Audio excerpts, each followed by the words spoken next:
A cold-blooded murderer or loving husband robbed of his wife on their honeymoon. Almost 3 years after the tragic murder, the families of Anni and Shrien Dewani are still searching for answers and justice. Dewani is fighting extradition to South Africa on grounds of his mental health.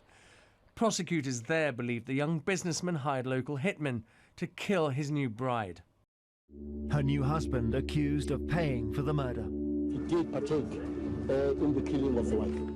But a Panorama documentary to be broadcast next week claims its investigation will expose fundamental mistakes both in the police investigation and in the interpretation of forensic evidence. The claim has outraged Anni's family. I started reading about this and I said, no, this is very wrong. Her uncle Ashok, speaking from his Swedish home, told me the programme makers were acting as judge and jury, and any evidence that might clear Dewani should be presented by his defence team in a South African court, not on prime-time television. What BBC is doing is not correct. This programme should not be run before the trial. The experts they have can be cross-examined. This case hasn't been in the courts, and the way I see it, BBC is acting as the defender's defence.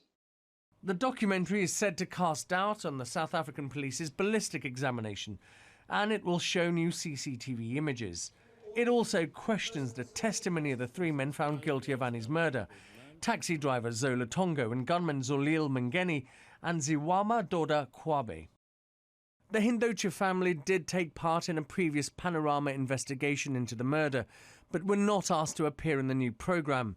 In a letter to the BBC, they say they're disgusted with the decision to make and broadcast this investigation. This is what the BBC said in response. The police evidence we have obtained is neither manufactured nor stolen, nor did we pay for it.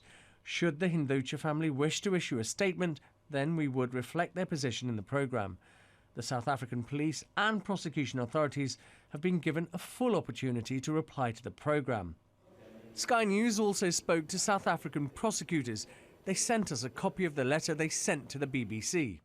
It would be improper for the National Prosecuting Authority to engage the media on the merits of the case. To do so will be to subject Mr. Dewani to a trial by media, a concept foreign to the RSA and a practice that will violate Mr. Dewani's right to a fair trial. A trial of any kind might be some way off. Until then, the mystery of Anni Dewani's murder remains just that. Ashish Joshi, Sky News.